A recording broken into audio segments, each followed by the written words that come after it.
and it looked like Caitlin Clark and Stephanie White definitely had a situation where they was in a heated exchange right before halftime. Caitlin Clark, you need to go up to their front office, demand Stephanie White to be fired, removed. They want the front office to pick between Caitlin Clark and Stephanie White, man. It was only a matter of time, bro, that Caitlin Clark was going to obviously have words with Stephanie White. Caitlin Clark needs to get the hell out of Indiana.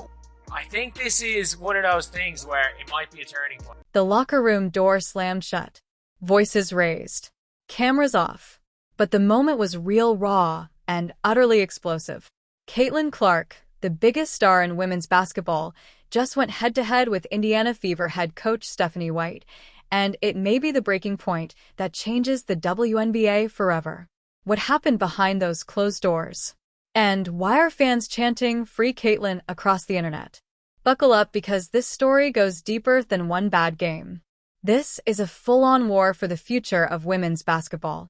Word on the street is CC told Stephanie White to sit Kelsey, Mitchell, and Howard because they don't pass.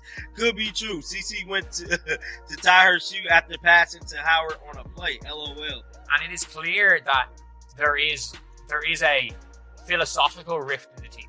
Halftime. Fever trailing again. Caitlin Clark, pacing, furious. And then an eruption. Multiple team insiders confirm Clark verbally confronted head coach Stephanie White, questioning substitutions, calling out ball hogs, and demanding accountability. The shouting echoed through the tunnel. Sources say it ended with Clark telling White to, quote, "Stop holding me back or I walk." No cameras. No microphones. But the message? Loud and clear. She don't know what she's doing. She's holding Caitlin Clark back. She don't know what to do with her. Yeah, I know Caitlin Clark plays a certain type of way. You want to build a team around your superstar player. That is not the case for this team. This front office solely, to me, only care about the regiment of their team. Y'all was way better without her. Last year, you hear me? She is sabotaging your game. She trying to make you play slow. Know what I'm saying? You have to have the ball in your hand and play up-tempo. That's your game. And everybody, even Ray Charles and Stevie Wonder can see that. You hear me? And everybody that's saying the Fever is better without Caitlin Clark, a.k.a. my precious CC, Goofy. Clark isn't upset over one bad night. This is about a system. A system where Indiana's most valuable player, a generational point guard, is sidelined in crunch time. Clark's usage rate has plummeted. Her playmaking smothered. Her fire? Dimming. Why? Stephanie White insists on a team-first, flowing offense where no star gets special treatment. But here's the irony. Stephanie White, right here, talking about Luka. Take a wrist sprain in that game that has been out since. And that puts a lot on the plate of players like Spencer Dinwiddie because they had Mike Marshall for the corner three. You see the map just play differently without Luka on the floor. Usually he's a guy who's high usage rate, the ball's in his hands. When he's not on the floor, that ball is moving, it's popping. Multiple players getting involved in action, and everyone's stepping up. Okay, you can hear the excitement in her voice talking about Luka not being in there. Oh, they're moving and they're popping and blah, blah, blah, blah, blah. And it's like, oh, no. You hear that and you wonder, is she one of these coaches that doesn't believe in the transcendent play? Indiana fans didn't come for system basketball. They came for Clark magic, for logo threes, for bold passes, for the electricity that made Iowa a national obsession. Now, fans are turning. Comments flood the Fever's social pages. Hashtags trend daily. Hashtag Free Caitlin. And ticket holders? Already demanding refunds. Stephanie White, you deserve the Dodo Bird of the Day award. And if they do not want to get a coaching, make a coaching change and bring in who she wants that is going to cater to her style and build the team around her strengths, then she should walk. And who do you think that the fans come to see? They don't come see everybody else that's on that team. I'm sorry. That's no disrespect. The Caitlin Clark effect, the CC effect is real. Stephanie White's track record shows a pattern. Star players benched, offenses slowed, talent restricted. Her system collapsed at Vanderbilt. Fans fled. Players transferred. Now that blueprint is unfolding in the WNBA, but the stakes are 10x higher. And this time, it's Caitlin Clark trapped in the wreckage. Bro, I don't even understand the spacing of the offense. I'm watching Caitlin Clark drive down the right side of the lane, and Natasha Howard, rather than spacing the floor and stand in the corner, she's diving to the basket, bringing a defender to Caitlin. It's just, bro, the offense is just trash. I got to be honest with you. But what I will say with Stephanie White is just that I hate this offense. I do not like the Indiana Fever's offense this season. It's hard to watch. And I feel like Stephanie White is bringing what she was doing with the Connecticut Sun over here. That's exactly why men need to be coaching in the WNBA, bro.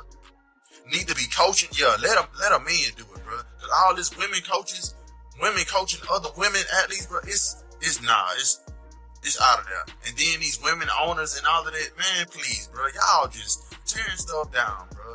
It's not about y'all. But it's crazy, though. You can see it in her body language. This isn't just about numbers, it's about identity. Clark was born to lead, but Indiana wants her to follow. The tension is visible. No energy. No joy. The fire's gone, and fans know it. You played Natasha Howard more minutes in the first half than you played Caitlin Clark. Caitlin Clark played the fourth most minutes out of everybody in the starting lineup in the first half, and you wonder why we're losing. Caitlin, 12 points, 9 assists, but she don't even look like the same player. She don't look enthusiastic. She just don't even look like she into it anymore. She kind of look like she over this. You know what I mean? And to be honest, as a Caitlin Clark fan, I'm pretty much over it as well. I just got to keep it real with you. I'm pretty much over this as well. This season is a travesty. I just feel like, she needs to explore other options. The WNBA isn't just watching, it's holding its breath. Clark's games drive record viewership, sell out arenas, boost TV ratings. If she walks, if she goes to Europe or demands a trade, the league loses more than a player. It loses its lightning rod. It's LeBron. Its future. So what now?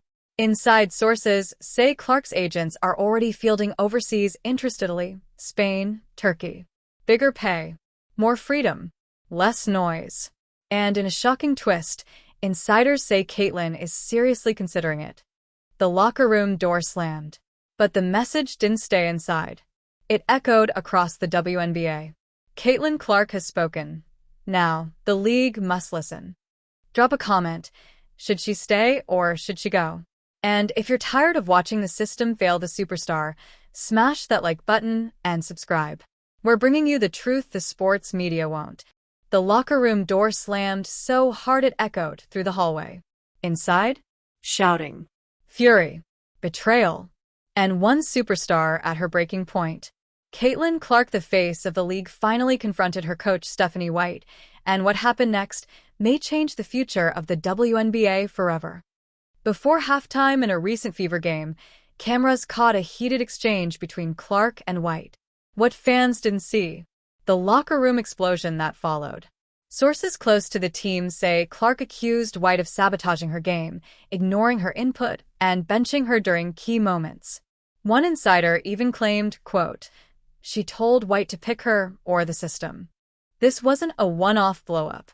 It was the boiling point after months of mounting tension. Despite being the most marketable athlete in the WNBA, Clark has consistently been sidelined in critical stretches. Her minutes? Down. Her role? Shrinking. Fans who came for Clark Magic are now chanting, "Free Caitlin." Stephanie White's coaching philosophy has become a lightning rod.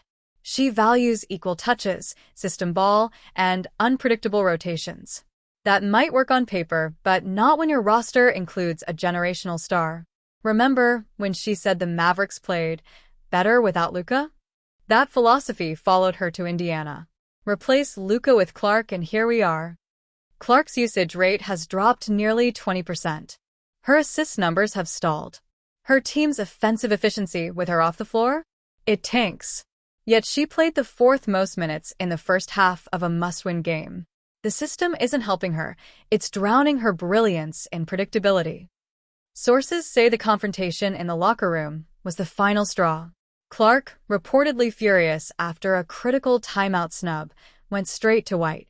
Witnesses claim the argument included phrases like, "I'm done," and "I didn't come here for this." Doors slammed. Silence followed.